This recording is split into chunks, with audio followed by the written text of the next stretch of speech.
Good morning, dear students. In class 10, chapter 7, coordinate geometry is going on. We are talking exercise 7.5. We have discussed section formula in previous video or class. So, here question number 1. Read in NCERT. Find the coordinates of point.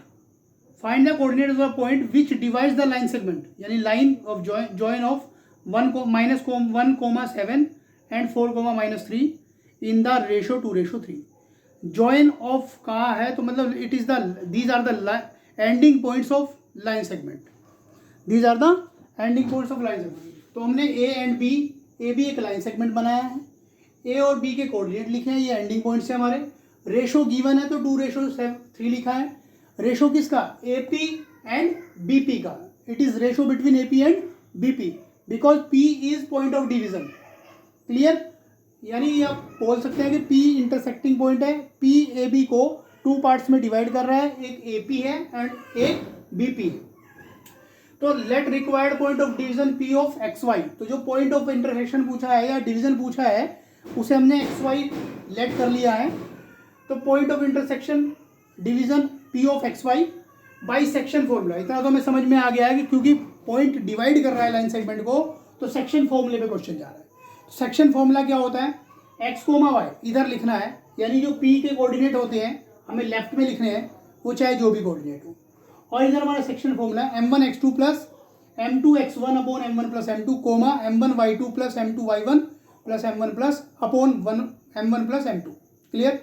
तो ये x coordinate है और ये हमारा y coordinate है.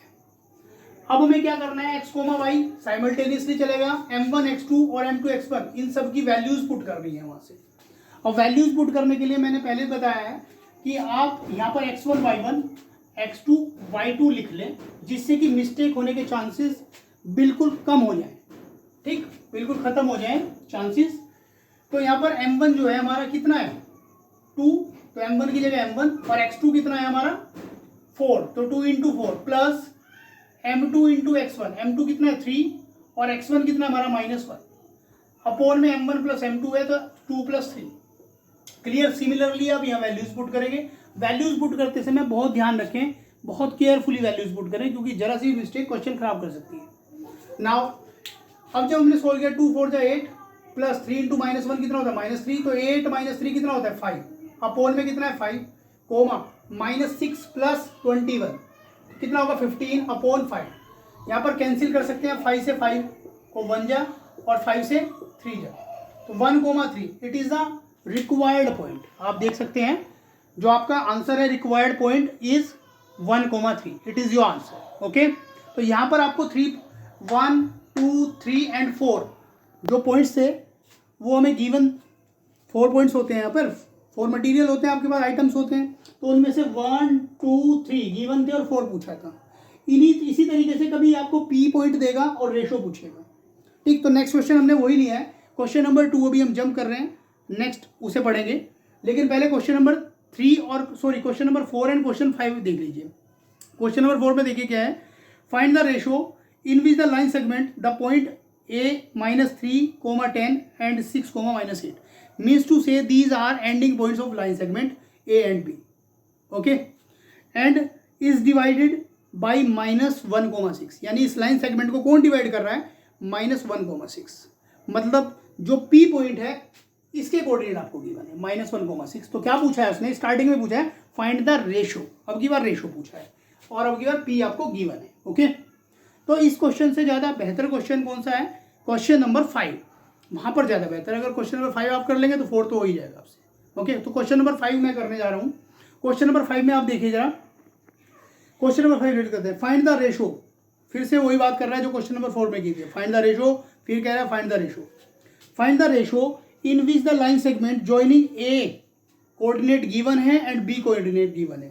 तो ए भी एक लाइन सेगमेंट है, ए और बी की जगह हमने कोऑर्डिनेट लिखे हैं. उसके बाद it is is divided by x axis.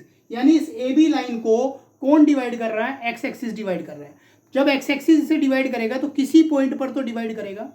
भाई अगर कोई लाइन किसी दूसरी लाइन को इंटरसेक्ट करती है तो वो किसी एक पॉइंट पर ही तो इंटरसेक्ट करेगी, या एक से ज़्यादा पॉइंट पर इंटरसेक्ट करेगी? तो किसी एक पॉइंट पर इंटरसेक्ट करेगी. हमने उस पॉइंट को P पॉइंट कहा है कि वो एक्स एक्सिस पी पॉइंट से जाता होगा। अब इसके पी पॉइंट के कोऑर्डिनेट क्या है, तो ये क्ल्यू है आपके पास, एक्स एक्सिस डिवाइड करता है। तो यहाँ से एक्स एक्सिस पर वाई की वैल्यू कितनी होती है भाई, 0। एक्स एक्सिस पर एक्स की वैल्यू एग्जिस्ट करती है और वाई 0 होता है। तो पी के कोऑर्डिनेट क्या हो गया हमारे, एक्स कोमा 0।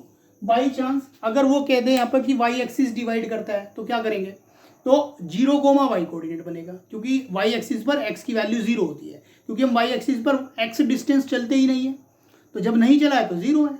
ओके, और रेशो आपसे पूछा है तो m1 ratio m2। Similarly section formula जैसे हमने प्रीवियस क्वेश्चन में किया, सेक्शन फॉर्मूला अप्लाई किया है। इधर कौन आता है, p के कोऑर्डिनेट, ये पॉइंट ऑफ डिवीजन के कोऑर्डिनेट हमने यहाँ लिखे x, 0, वहां पर x, y था, नोन था, x, 0 लिखा है, m1 फॉर्मूला अप्लाई किया है, m1 x2 और m2 x1 की वैल्यूज पुट की है हमने। तो देखिए m1 x2 है तो m1 हमें पता नहीं है, लेकिन x2 कितना है, तो यहाँ पर लिख लीजिए x1 y1 और ये x2 y2। तो m1 इंटू x2, तो m1 पता नहीं है लेकिन x2 कितना है, -4, तो m1 इंटू -4 होगा, तो हम उसे -4 इंटू m1 भी तो लिख सकते हैं। ठीक है, बीच में है प्लस, तो प्लस एज इट इज। फिर क्या कह रहा है, m2 x1, तो m2 नहीं पता है लेकिन x1 पता है, वो कितना है 1, तो 1 इंटू m2 लिखो या m2 इंटू 1 लिखो, सेम है ना। Okay, upon m1 plus m2। Similarly आप यहाँ पर भी वैल्यूज पुट कर रहे हैं।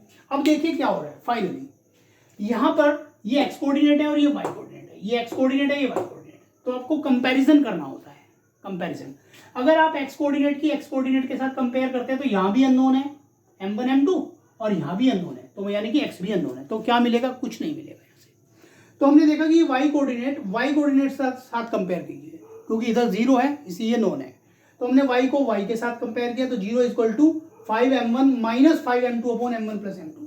m1 प्लस m2 की 0 के साथ मल्टीप्लाई हुई तो 0 हो गया, 5m1 माइनस m2, 5m2 इधर है, m1 m2 को अलग अलग साइड किया, यानी कि 5m1 को इधर ही रोक लिया और 5m2 को इक्वल के दूसरी साइड हमने से भेज दिया। अब क्या है, 5m1 इक्वल टू 5m2, तो हमें रेशो क्या चाहिए, m1 अपॉन m2 ही तो चाहिए भाई, या m2 अपॉन m1 चाहिए, m1 अपॉन m2 चाहिए। तो हमने क्या किया, m1 यही रखा, m2 अपॉन में गया, इस 5 के अपॉन में ये 5 गया, तो 5 से 5 को कैंसिल किया तो 1:1 आ गया। ओके, तो पहला आंसर तो हमारा आ गया, m1 रेशो m2 1:1। उसने आपसे एक क्वेश्चन और पूछा है, also find the coordinate of point of division. Point of division, जो पॉइंट डिवाइड कर रहा है उसके कोऑर्डिनेट भी बता दीजिए। तो वो x, 0 ही तो है, तो वहां पर अननोन कौन है, x। तो क्या करना है, कुछ नहीं करना है, हमने फर्स्ट इन दोनों को y कोऑर्डिनेट को इक्वल रखा था, अब x कोऑर्डिनेट को इक्वल रख दीजिए, क्योंकि m1 m2 हमें पता चल चुका है। तो x इक्वल टू दिस, ये लिखा है, m1 m2 की वैल्यू पुट की है 1 1, और x के जो वैल्यू है वो -3/2। Hence required point coordinate, hence required point is -3/2, 0, यानी x की जगह हमने क्या पुट कर दिया है, -3/2। ये आपके क्वेश्चन हो गया। तो क्वेश्चन नंबर 4 भी आप आराम से कर सकते हैं, ठीक है, वहाँ तो इजीली हो जाएगा। Okay, thank you.